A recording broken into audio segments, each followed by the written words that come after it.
नमस्कार, मैं रिया सिंह। आप देख रहे हैं सुरागीलाल न्यूज चैनल का प्रदेश बुलेटिन। आइए नजर डालते हैं आज की खबरों पर। उत्तराखंड मुक्त विश्वविद्यालय ने रचा इतिहास, ऑनलाइन शिक्षा में बनाया नया कीर्तिमान। अल्मोड़ा में जागेश्वर धाम पहुंचे सीएम पुष्कर सिंह धामी द्वारा 76.78 करोड़ रुपए की लागत से निर्मित एवं स्वीकृत 6 विकास योजनाओं का लोकार्पण एवं शिलान्यास किया गया। मार्ग क्षतिग्रस्त होने से पंचेश्वर महादेव के दर्शन नहीं कर पा रहे हैं। श्रद्धालु आधे रास्ते से लौटने को मजबूर। नन्हे फुटबॉलरों ने दिखाया दमखम। अंडर 14 फुटबॉल प्रतियोगिता का शुभारंभ।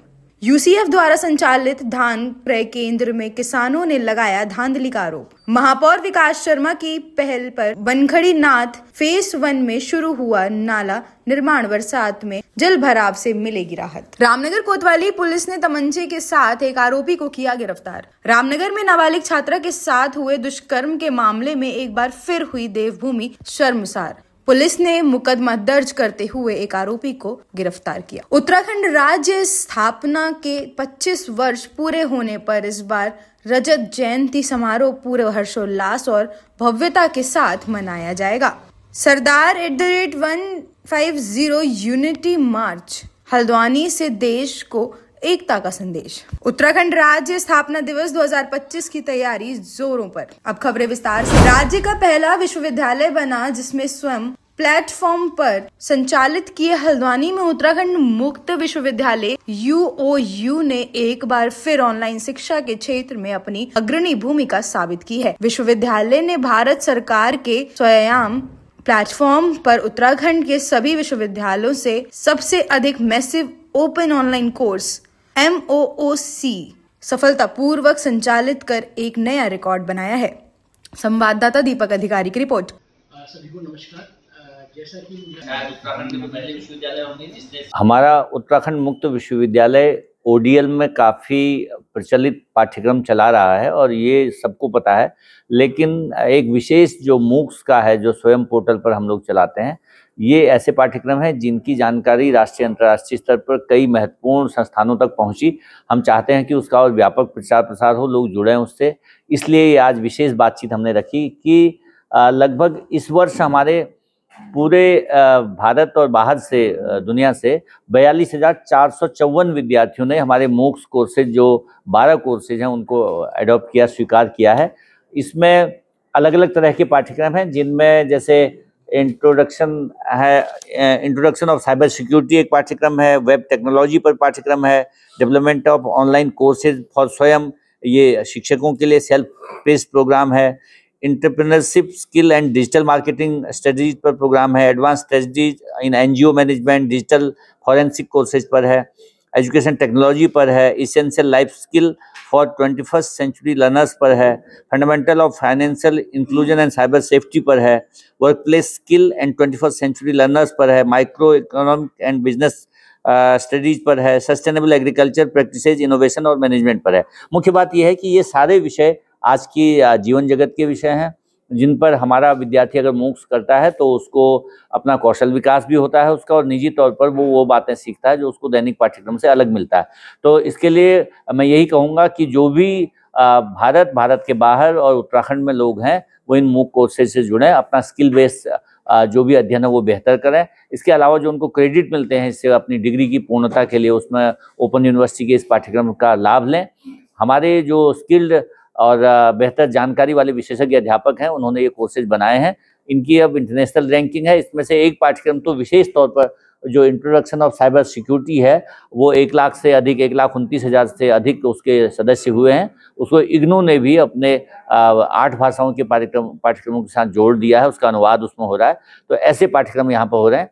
तो मैं यही कहना चाहता हूँ आज के दिन कि इसका प्रचार प्रसार एक आवश्यक हिस्सा था, जिससे हम जुड़ करके आज आपके साथ मिलकर ये बातें पहुंचाना चाहते हैं। अल्मोड़ा के जागेश्वर धाम पहुंचे सीएम पुष्कर सिंह धामी द्वारा 76.78 करोड़ रुपए की लागत से निर्मित एक स्वीकृत 6 विकास योजनाओं का लोकार्पण एवं शिलान्यास किया गया। इसी क्रम में मुख्यमंत्री ने राजकीय पॉलिटेक्निक सल्ट एवं दन्या में अनावासीय भवनों के निर्माण कार्यों तथा राजकीय पॉलिटेक्निक द्वारा हाट में मैकेनिकल भवन निर्माण कार्य का शिलान्यास किया।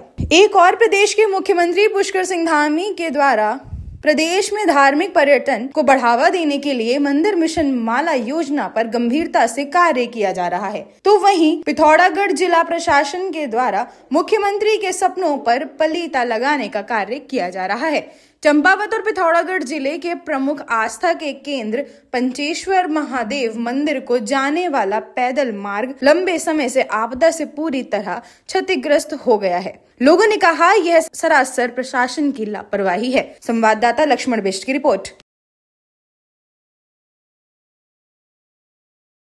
नमस्कार, आप सभी को स्पेक्ट्रम परिवार की ओर से दिवाली की हार्दिक शुभकामनाएं। आशा करते हैं यह दिवाली आप सभी के जीवन में खुशहाली लाए, आप सभी खुश रहे और मस्त रहे। धन्यवाद। आप सभी को जय श्री राम। आने वाले दीपावली त्योहार की देशवासियों, प्रदेशवासियों एवं काशीपुर वासियों को हार्दिक शुभकामनाएं मैं देती हूं। आगामी आने वाले त्योहार भैया दूज की भी मैं आपको शुभकामनाएं देती हूं। आपके घर में मां लक्ष्मी का वास हो और सुख समृद्धि बनी रहे। मैं आशा करती हूं कि आपका जीवन सुख समृद्धियों से भरा रहे। नमस्कार, मैं अनुपम शर्मा, AICC सदस्य और महासचिव प्रदेश कांग्रेस कमेटी उत्तराखंड। आप सभी क्षेत्रवासियों को दीपावली, भैया दूज, छठ पूजा, गोवर्धन पूजा, गंगा स्नान और गुरु पर्व की बहुत बहुत बधाई और बहुत बहुत शुभकामनाएं आपको देना चाहता हूं। ईश्वर से प्रार्थना करता हूं कि ये त्यौहार आपके जीवन में नई उम्मीद लेकर आए, आपको खूब तरक्की मिले, अच्छी शिक्षा, अच्छा स्वास्थ्य, सब कुछ आपको मिले, ये मेरी भगवान से प्रार्थना है। पुनः आपको बहुत बहुत बधाई देना चाहता हूँ। धन्यवाद। नमस्कार, मैं अनीता काम्बोज, बाढ़ पार्षद 39। मैं सभी अपने बाढ़ वासियों को, क्षेत्रवासियों को आने वाले पर्व दीपावली, गोवर्धन पूजा, भैया दूज और छठ पूजा की हार्दिक शुभकामनाएं देती हूँ। यह पर्व आप सभी के जीवन में खुशियाँ, रोशनी और समृद्धि लाए। आइए हम सब मिलकर प्रेम और एकता के दीप जलाएं। धन्यवाद। समस्त भारत वासियों को, समस्त देवभूमि वासियों को, समस्त काशीपुर क्षेत्र वासियों को और मेरे स्पेशल तौर पर मेरे बाढ़ वासियों को स्पेशल दीपावली की हार्दिक शुभकामनाएं। मैं उम्मीद करता हूं हम सब लोग आपस में दीपों का त्योहार दीप जलाकर और खूब बढ़िया करके आपस में भाईचारे के साथ मनाएं और बढ़िया करके दिवाली मनाएं, खूब पटाखे भी जोड़ें और अपने भारत की पहचान जो हमारे शांति प्रिय है उसकी पहचान हम पूरे दुनिया में पटल पे रखें। हम सब मिलकर दीपावली की शुभकामनाएं देते हैं और उम्मीद करते हैं सब लोग मिलकर खुशियों के साथ इस त्यौहार को मनाएं, जिससे हमें लगे कि हमारा भारत आज भी, हमारा राष्ट्र आज भी नंबर 1 है, पूरी दुनिया में हमेशा रहेगा। सभी को पुनः दोबारा से बारंबार दीपावली की बहुत बहुत हार्दिक शुभकामनाएं। धन्यवाद।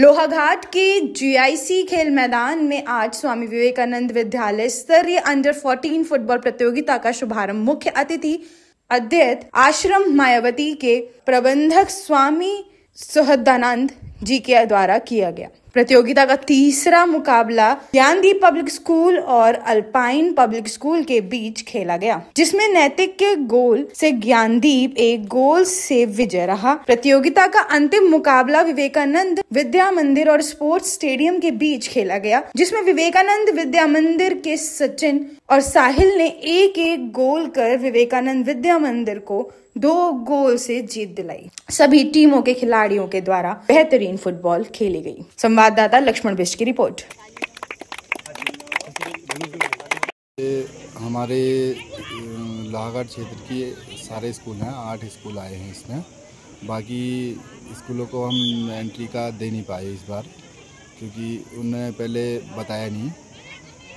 तो 8 टीमों के आज 4 मैच हैं नॉकआउट, उसके बाद कल सेमीफाइनल होंगे और परसों को फाइनल खेला जाएगा। हमारा उद्देश्य यही है कि बच्चे फिट रहें और नशे की तरफ न जाएं।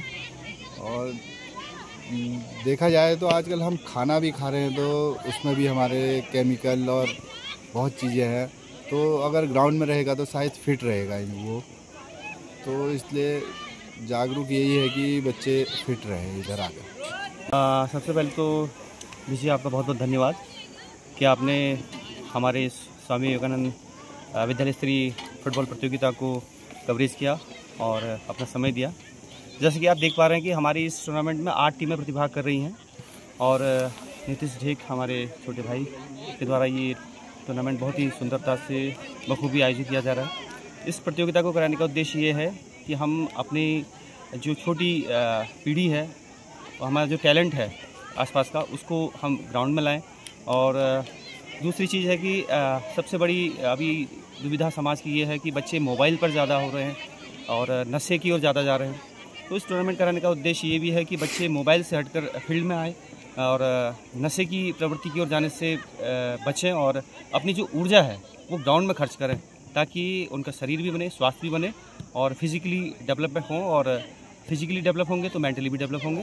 तो इस टूर्नामेंट को कराने का हमारा उद्देश्य यही है। यूसीएफ द्वारा खटीमा क्षेत्र में संचालित धान क्रय केंद्र मुडेली में किसानों ने धान क्रय में ठेकेदार द्वारा लगाए धांधली का आरोप दर असल किसानों का कहना है कि उनका नंबर पहले लगने पर भी धान तुलाई में धान क्रय केंद्र मुडेली में लापरवाही की जा रही है। बताया जा रहा है कि किसान के द्वारा उनके पास फोन आया था। किसान द्वारा जो शिकायत उनको कही थी मौके पर निरीक्षण किया गया तो शिकायत सही पाई गई, जिसमें किसानों से प्रति कुंतल 40 रुपए लिया जा रहा है और धान तोलने में अनियमितता हो रही है और जो सेंटर में पंखा रखा वह भी खराब पड़ा हुआ है और साथ में किसानों को परेशान किया जा रहा है। वहीं उनका कहना था कि ऐसी शिकायत है कहीं धान क्रय केंद्र में आ रही है। अब देखने वाली बात यह है कि संबंधित अधिकारी इस प्रकरण पर किस तरह से संज्ञान लेते हैं। संवाददाता ईश्वर सिंह की रिपोर्ट।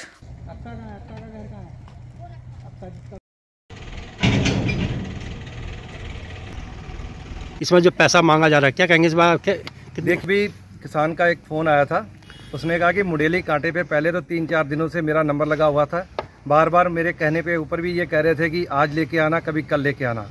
तो जैसे ही आज ये अपनी ट्रॉली लेके आए हैं तो उनको ट्रॉली उसकी उतारने की जगह इनसे एक तो पैसे मांगे गए हैं, एक ये शिकायत आई है। दूसरा इनको परेशान करके और इनका साफ़ सुथरा धान था वो भी तोलने से इनको मना किया गया। इसकी किसान ने मुझे फ़ोन किया था तो अब मैं इस कांटे पे आया हूँ और आके मैंने जो भी यहाँ पे पाया है, इंचार्ज यहाँ से गायब है और जो भी ये तथ्य उन्होंने किसान ने हमें बताए हैं, जो भी चीज़ें वो सारी सही साबित हो रही हैं। और यही कई दिनों से हम यही चीज़ें दोहराते आ रहे हैं। शासन को, प्रशासन को हमने कई दिनों पहले भी इस चीज़ से अवगत कराया था। कांटों पे धांधली चल रही है, इसकी जांच करवाई जाए कि जो कांटे हैं वहाँ पे किसानों का धान नहीं तुल रहा है। तो किसान कर्जा काट रहे हैं। देखिए, मुझे ये अभी किसान ने बताया है कि यहाँ पे लगभग उससे 40 रुपए की डिमांड की गई है, 40 से 50 रुपए की उससे डिमांड की गई प्रति अपने 1 क्विंटल की। और बाकी मैं अभी और भी बातचीत कर रहा हूँ, इंचार्ज को अभी इंतजार कर रहे हैं कि आके मैं मिलकर उससे जानकारी लेनी है कितना धान अभी तक तुला है और किसानों का कितना यहाँ पे तुला है, सारी चीजें आज स्पष्ट करके जानी है यहाँ पे।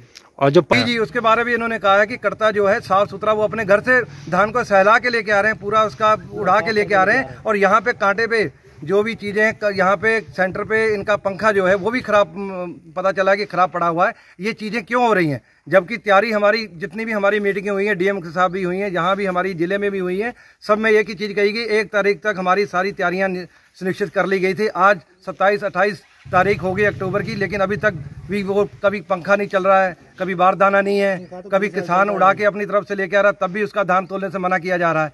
और हम यही चीज़ कह रहे हैं कि ये किसान को जो है विरोध करने, आंदोलन करने के ऊपर मजबूर कर रहे हैं कि किसान मजबूर होकर आंदोलन करे और रोडों पे आ जाए, क्योंकि ये अभी तक इन्होंने अपनी व्यवस्थाएं सुचारू रूप से चालू सही नहीं की हैं। दूसरा एक व्यक्ति और कह रहे हैं कि उसके 22 कट्टे थे, उसे 2000 का डिमांड किया गया, 1000 उसने दे जी यही चीज मैं अभी ये चीज अभी सामने आई है। किसान कह रहा है कि उसको 2000 रुपये उससे मांगे गए हैं और उसने 1000 रुपया दे गया। मैं पहले तो उससे पैसे वापस कराऊंगा और जो भी इंचार्ज यहाँ पे है उससे पूछूंगा कि उसने किस राइट से, किस हक से उसने पैसे लिए हैं। और ये एक सेंटर पे नहीं, कई सेंटरों पे ऐसे ही फोन आ रहे हैं और हमारी टीम लगातार इन्हीं सेंटरों पे घूम रही है और ये देख रही है और चेक भी करेगी कि कहाँ कहाँ पे कैसी कैसी धांधलियाँ पाई जा रही हैं। सबको अभी रिकॉर्ड हम ले रहे हैं। उसके बाद जैसे यहाँ जो फ्लैक्स लगी है तो सारी कमी है, यही तो हमने उनसे कहा था। वो कह रहे थे कि हमारी सारी तैयारियां सुनिश्चित कर ली, लेकिन कोई तैयारी नहीं। आज यहाँ पे सेंटर पे आके ना कोई फ्लैक्सी नजर आ रही है, ना कोई शिकायत का नंबर कहीं पे किसान अपना शिकायत दर्ज कर सके, वो भी कोई नंबर यहाँ पे उपलब्ध नहीं है। और यहाँ पे कोई उनका अधिकारी सेंटर इंचार्ज यहाँ से भाग चुका है। उसका पता नहीं कहाँ पे, अभी फोन भी नहीं मिल रहा, कह रहे हैं फोन मिलाया, नहीं आ रहा है सामने को, कहाँ है। शुभ नाम? मेरा नाम मनजिंदर सिंह भुल्लर, जिला अध्यक्ष भारतीय किसान यूनियन चंडोली। लगा भाई साहब, और कह रहे हैं आज कि 2 कुंटल कटेगा पूरे धान पे, इस पे फपरा बता रहे हैं और मूछे बता रहे हैं। बोल रहे हैं कि ये थ्रेसर वाला है, आज से पहले जैसे कि आदमी सीधे कंपाइन से ही कटाता था, आज से 10 साल पहले सारा थ्रेसर से ही निकलता था। आज बोल रहे हैं कि मूछे की वजह से धान फेल है करके, कि आप दूसरे कांटे पे ले चले जाओ मंडी उंडी। जब हमारे गांव पे कांटा लगा हुआ है तो हम दूसरी जगह क्यों जाएं? 4 दिन बाद नंबर लगा आपका? 4 दिन बाद नंबर लगाया आज, कि आज लेबर नहीं आ रही, कहीं कोई नहीं आ रहा है। हमारा धान देख लो, ऊपर बादल छाए हुए हैं, बारिश हो जाएगी, धान हम कहाँ रखेंगे? हमारी साल भर की मेहनत है, हमने जो खाद पानी दवाई डाली है, उसका पैसा हमें कहाँ से मिलेगा, जो हमने कर्जे पे ले रखा है। अच्छा, और क्या कह रहे हैं कि धान कटौती होगी? कितना कटौती होगा कह रहे हैं? इस पे कह रहे हैं कि 2 कुंटल कटौती होगी पूरे धान पे। पहले शुरू में बोले थे कि 5 किलो का कटेगा इस पे, तब मतलब 5 किलो कटता तब ये ठीक हो जाता। अब 2 कुंटल कटौती कह रहे हैं? हाँ, कि टोटल धान की 2 कुंटल। 2 कुंटल कटौती होगी। आपका नाम? मेरा नाम सोम सिंह राणा है, ग्राम मुंडेली से। पिताजी का नाम 40-700 का तोलो। 40 रुपए पर क्विंटल में नकद ली जा रही है। नकद ली जा रही है? हाँ। कौन ले रहे हैं पैसे? ये बोल रहे हैं कि ठेकेदार से ऊपर से ऑर्डर है करके। अब जाने लेते कौन हुए, मगर हम तो देते हैं, हमें देना पड़ता है कि एक से नहीं, पूरे गांव से लिया जा रहा है और कई सालों से लिया जा रहा है। 40 रुपए क्विंटल? हाँ, 40 रुपए क्विंटल। क्यों, हम क्या करें, हम तो मजबूर हैं, हमें तो देना ही पड़ेगा ना। अब नहीं दे रहे हैं तो फिर अपना धान डालेंगे।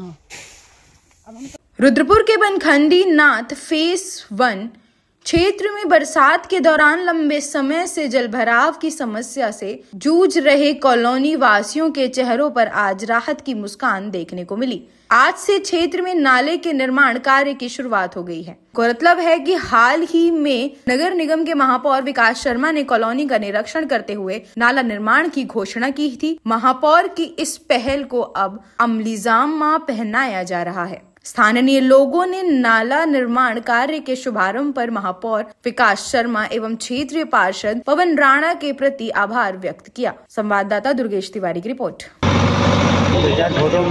मैं कहना चाहूँगा कि जिस प्रकार से हमारे कॉलोनी में अदर भी कई कॉलोनियाँ हैं, पानी की समस्या से बहुत बुरी तरह से परेशान हैं। बच्चे स्कूलों में नहीं जा सकते थे और घरों के बाहर पानी इकट्ठा रहता था, मच्छर होते थे।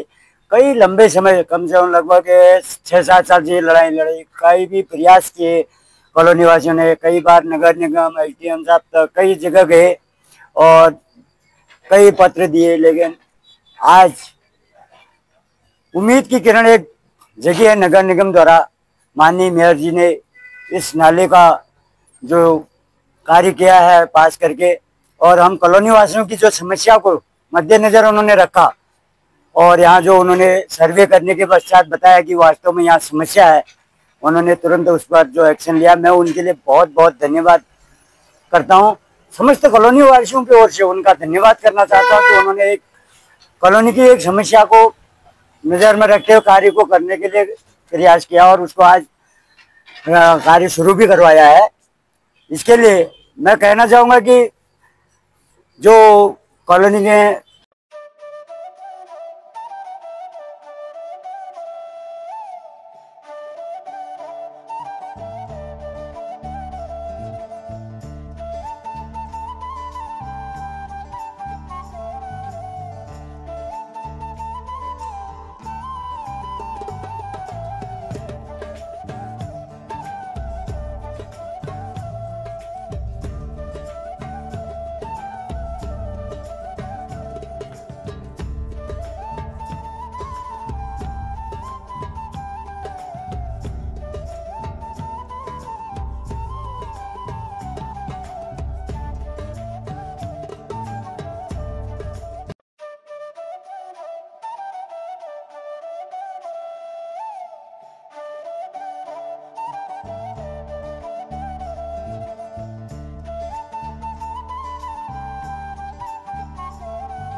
आपको बता दें कि मंगलवार की देर रात रामनगर कोतवाली पुलिस में चेकिंग के दौरान मुखबिर की सूचना पर एक आरोपी को अवैध तमंचे के साथ गिरफ्तार किया। घटना की जानकारी देते हुए कोतवाल सुशील कुमार ने बताया कि मंगलवार की देर शाम कोतवाली के एक निरीक्षक गगनदीप सिंह ने मुखबिर की सूचना पर केवीआर पार्क के समीप तरुण कश्यप निवासी मोहल्ला गुलर घट्टी को 315 बोर के एक अवैध तमंचे एवं एक कारतूस के साथ गिरफ्तार किया गया। उन्होंने बताया कि आरोपी के खिलाफ संबंधित धाराओं के तहत मुकदमा दर्ज कर उसे कोर्ट में पेश करने की कार्यवाही की गई है। संवाददाता राजीव अग्रवाल की रिपोर्ट। रामनगर पुलिस ने केवीआर पार्क से मुखबिर की सूचना के आधार पर एक युवक को अवैध तमंचे के साथ गिरफ्तार किया है। अभियोग पंजीकृत कर जेल भेजने की कार्रवाई की जा रही है। आपको बता दें कि एक बार फिर दरिंदों ने एक नाबालिग छात्रा के साथ दुष्कर्म करते हुए रामनगर ही नहीं उत्तराखंड की देवभूमि को फिर से शर्मसार करने का काम किया है। घटना को लेकर जहां एक और पीड़ित नाबालिग छात्रा के परिजनों ने कोतवाली पुलिस को तहरीर सौंपकर न्याय की गुहार लगाई है, तो वहीं घटना को लेकर लोगों का आक्रोश भी बढ़ने लगा है। आपको बता दें कि रामनगर के ग्रामीण क्षेत्र में रहने वाली एक नाबालिग छात्रा को विशेष समुदाय के कुछ लोगों द्वारा खाने की किसी चीज में नशीला पदार्थ मिलाकर उसे खिलाने के बाद इस नाबालिग छात्रा के साथ बारी बारी से दुष्कर्म किया गया। इतना ही नहीं, इन दरिंदों ने इस छात्रा की दुष्कर्म करते हुए वीडियो बनाने के साथ ही उसे कई जगह वायरल भी कर दिया। घटना की जानकारी मिलने के बाद लोगों में जहां एक और आक्रोश बढ़ने लगा है, तो वहीं इस मामले में कोतवाल सुशील कुमार ने बताया कि पीड़िता की मां की तहरीर पर आरोपियों के खिलाफ मुकदमा दर्ज करने के साथ ही एक आरोपी को गिरफ्तार भी कर लिया है तथा नाबालिग छात्रा का मेडिकल कराने की कार्यवाही की जा रही है। संवाददाता राजीव अग्रवाल की रिपोर्ट। सारे वीडियो कहाँ मतलब हंस रहे हैं, वीडियो बना रहे हैं। और रामनगर विधानसभा में एक गाँव का मामला है और नाबालिग बच्ची है, उसके साथ 4 लोगों ने, वो फरमान और सुहेब और जिसान और फरदीन, ये 4 नाम है और गलत कार्य करते हुए जो है वीडियो बना रहे हैं और उसके साथ नाबालिग बच्ची है और ये बहुत बड़ी घटना घटित हुई है रामनगर के अंदर। तो हमने कहा है, हम बार बार इस बात को कह रहे हैं कि रामनगर का माहौल बहुत ही खराब हो चुका है और नशीले वाले जो पदार्थ खिलाकर बहुत बड़ा रैकेट है। कौन कौन लोग इसमें जुड़े हुए हैं और किस लड़की ने उनको बुलाया, इसकी जांच की मांग माननीय मुख्यमंत्री जी से करते हैं और अनुरोध करते हैं कि पुलिस प्रशासन ऐसे लोगों को कम से कम फांसी की सजा हो और निर्दयी लोग हैं जो इस प्रकार का वीडियो बनाकर उसको डाल रहे हैं और जो भी वीडियो बना रहे हैं वो वीडियो को डिलीट करें। मेरा ऐसा जो है आग्रह भी रहेगा सभी से, लेकिन रामनगर में ऐसे लोगों के ऊपर कार्रवाई होनी चाहिए। एक बहुत बड़ा मामला रामनगर में आया है। तहरीर महिला ने दी है, महिला का फोन मुझे आया था तो उन्होंने तहरीर कल कोतवाली में दी है। आज संभवतः पुलिस ने उन्हें बुला लिया है, आज मेडिकल और मेडिकल की जांच आज उसकी होगी। लेकिन ये रैकेट बहुत बड़ा चल रहा है रामनगर के अंदर और पुलिस प्रशासन का ध्यान केवल वही है जो लोग अनैतिक कामों को रोकने का काम कर रहे हैं। तो पुलिस प्रशासन चाहता है उनको ना रोके। छोड़ में 3-3 गाड़ियां उनके घरों पे छापे सब कुछ पड़ रहे हैं, लेकिन जहां पर हम 2 दिन से इस बात को बता रहे हैं अभी तक इनकी गिरफ्तारी नहीं। अगर शुक्रवार तक गिरफ्तारी नहीं होती है तो हम धरने पे बैठेंगे लखनपुर शहीद पार्क पर और शासन प्रशासन की इसकी पूरी जिम्मेदारी होगी। हम इसमें जुलूस निकालेंगे, आक्रोश रैली भी फिर निकालेंगे अगर इनको गिरफ्तार नहीं किया। हम शुक्रवार तक का समय देते हैं। फरमान और इनकी पूरी जो ये जिन्होंने ये कुकृत किया है, जो घृणित काम किया है रामनगर के अंदर, उत्तराखंड को बदनाम करने की कोशिश की गई है, तो ऐसे लोगों को फांसी की सजा होनी चाहिए हम मानते हैं। रामनगर पुलिस को एक महिला द्वारा उसकी बेटी के साथ गलत हरकत की एक तहरीर प्राप्त हुई है। तहरीर के आधार पर अभियोग पंजीकृत करके कार्रवाई की जा रही है। अरे भाई जरा रुकिए, कहाँ जा रहे हैं? आपके पास आईडी कार्ड है क्या? ठीक है, आप जा सकते हैं।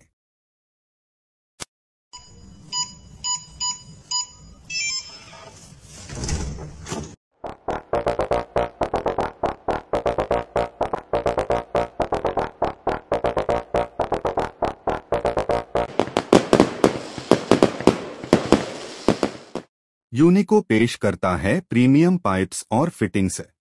यूनिको में है दम, यूनिको नहीं किसी से कम।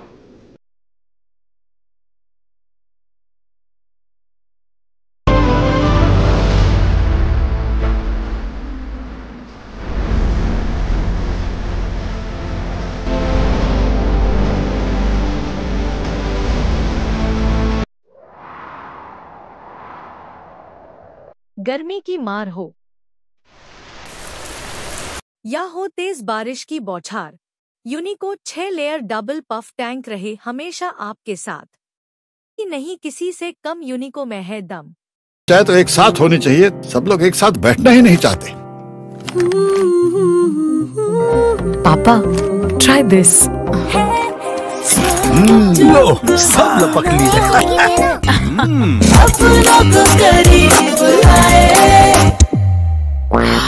ये क्या हाल कर दिया है रूम का? बस कल से चाय मेरे रूम में। देवर पर नमकीन। उत्तराखंड राज्य स्थापना के 25 वर्ष पूरे होने पर इस बार रजत जयंती समारोह पूरे हर्षोल्लास और भव्यता के साथ मनाया जाएगा। इसी क्रम में कैबिनेट मंत्री एवं प्रभारी मंत्री गणेश जोशी ने आज पंतनगर विश्वविद्यालय में अधिकारियों के साथ समीक्षा बैठक की और स्थलीय निरीक्षण भी किया। 7 नवंबर को कृषक गोष्ठी और युवा महोत्सव भी होगा, जिसमें प्रगतिशील किसान और युवा प्रतिभाएं शामिल होंगी। प्रभारी मंत्री ने अधिकारियों को समय से तैयारियां पूरी करने और जनप्रतिनिधियों की भागीदारी सुनिश्चित करने के निर्देश दिए। उन्होंने कहा कि रजत जयंती पर्व उत्तराखंड की गौरव गाथा और 25 वर्ष उपलब्धियों का उत्सव होगा। संवाददाता दुर्गेश तिवारी की रिपोर्ट।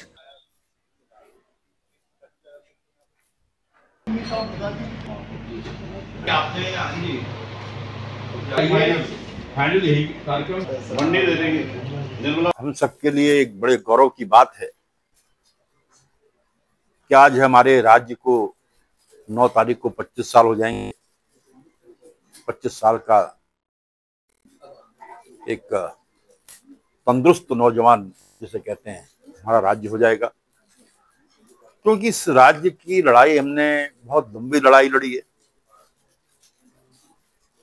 1952 से इसके लिए संघर्ष हो रहा था और कई बलिदानों के बाद खटीमा कांड हुआ, मसूरी कांड हुआ, मुजफ्फरनगर कांड हुआ, देहरादून में के अधिकारी गोली से मारे गए। मैं खुद उनको नहीं रहा हूँ, हमने पुलिस की मार को झेला है। आप तो मित्र पुलिस है और तो मुलायम सिंह की पुलिस थी, दोनों हाथ तोड़ दिए गए थे। 27 दिन बरेली जेल में रहे और मैंने कहा ना कि बड़े त्याग तपस्या और बलिदान के बाद हमें राज्य मिला है और 25 सालों के अंदर इस राज्य ने कई ऊंचाइयों को छुआ है और आज देश के प्रधानमंत्री नरेंद्र मोदी जी के मार्गदर्शन में, इनके नेतृत्व में और धामी जी जिसको पूरा करने का काम कर रहे हैं।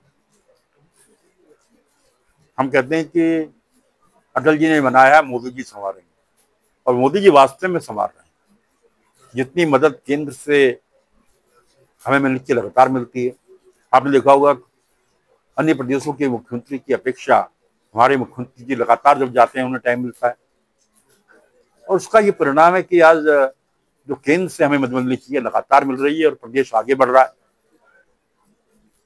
और इस रजत जयंती वर्ष को हम भव्यता के साथ मनाना चाहते हैं।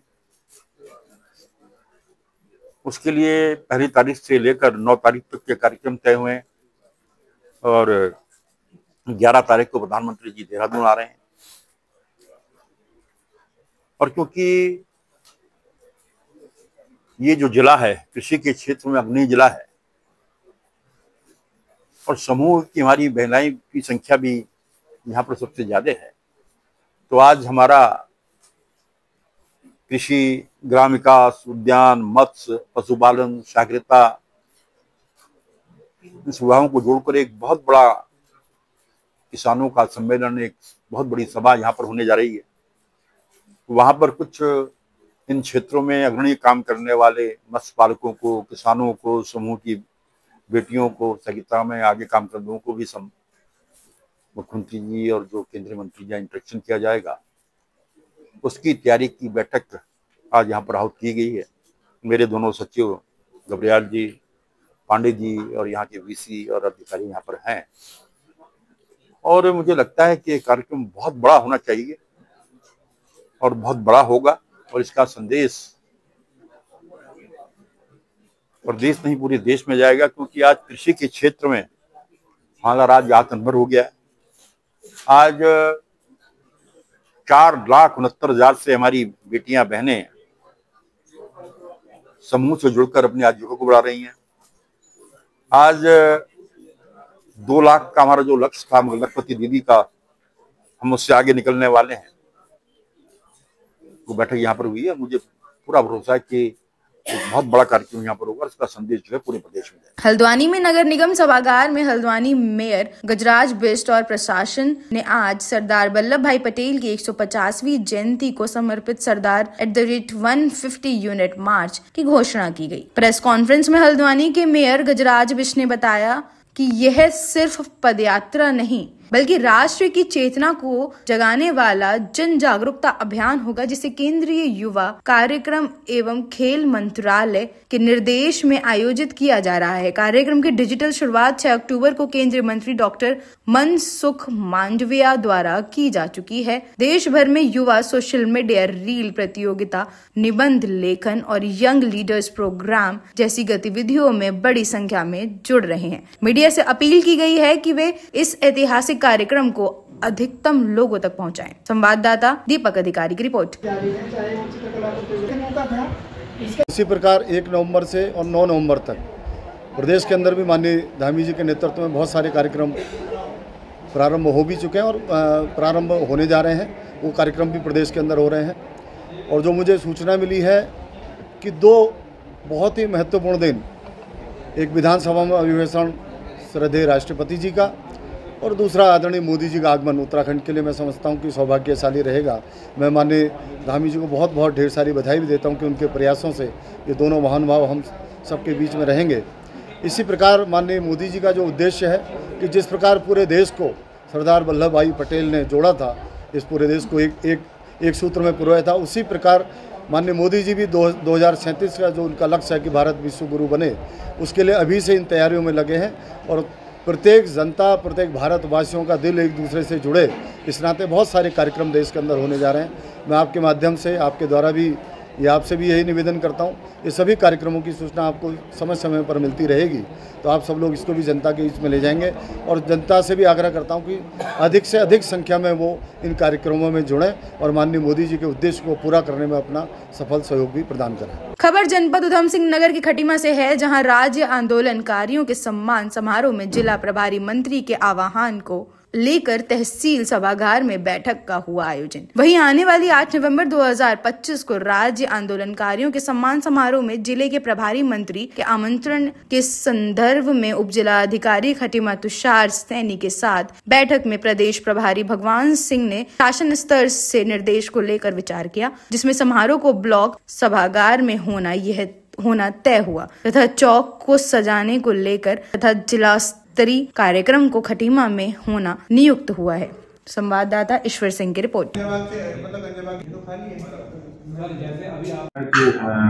राज्य स्थापना दिवस की तैयारियों को लेके हमारे सभी सम्मानित राज्य आंदोलनकारी के साथ मीटिंग की गई है, जिसमें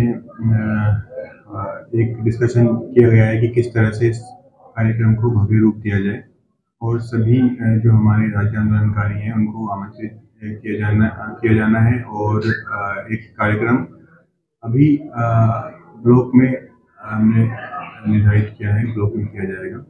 और एक जो मांग जो है राज्य आंदोलनकारी की तरफ से हमें की गई थी कि जो जिला स्तर का कार्यक्रम है वो भी घटना में किया जाए। इसके बारे में हम उच्च स्तर से दिशा निर्देश ले रहे हैं। जैसे भी इसमें दिशा निर्देश प्राप्त होंगे उसके अकॉर्डिंग हम आगे कार्रवाई इसमें करेंगे। साथ ही शहीद दिवस को सजाने के लिए, शहीद चौक को सजाने के लिए और उसमें वहाँ पर जो है अतिक्रमण की कुछ समस्याएं हैं उनको हटाने के लिए भी चर्चा की गई, जिसमें कार्रवाई की जा रही है। नवंबर को राज्य स्थापना दिवस है और राज्य स्थापना दिवस की रजत जयंती वर्ष भी शासन स्तर पर ये तय हो चुका है। पूरे प्रदेश में हर जिले में, तहसील में जितने भी आंदोलनकारी जहाँ जहाँ पर हैं उनको प्रशासन और शासन के लोग रिप्रेजेंट करेंगे, सम्मानित करेंगे, उनकी समस्याएं सुनेंगे और शासन स्तर पर वो समस्याएं जाएंगी, उसका समाधान मुख्यमंत्री जी के लेवल पर होगा। कि संदर्भ में क्या तैयारियां करनी है, किस तरह से हमारा कोऑपरेशन शासन को रहेगा और प्रशासन से हमने क्या मांगे उनके सामने उठानी है, तो यहाँ पर मुख्य रूप से बिंदु निकल के आया कि हमें शासन स्तर से एक रिप्रेजेंटेटिव दिया जाए। डीएम साहब के अलावा वहाँ पर जो है माननीय मुख्यमंत्री जी की ओर से कोई न कोई व्यक्ति उसको प्रोजेक्ट करे, क्योंकि यहाँ पर कम से कम 1000 आंदोलनकारी हैं और पूरे जिले में 1500 2000 आंदोलनकारी हैं। तो सब मिलाकर के खटीमा को सेंट्रलाइज किया गया, क्योंकि संख्या यहाँ ज़्यादा है, इसलिए हमने कहा कि जिला मुख्यालय में नहीं बल्कि खटीमा तहसील मुख्यालय में इसको ऑर्गेनाइज किया जाए।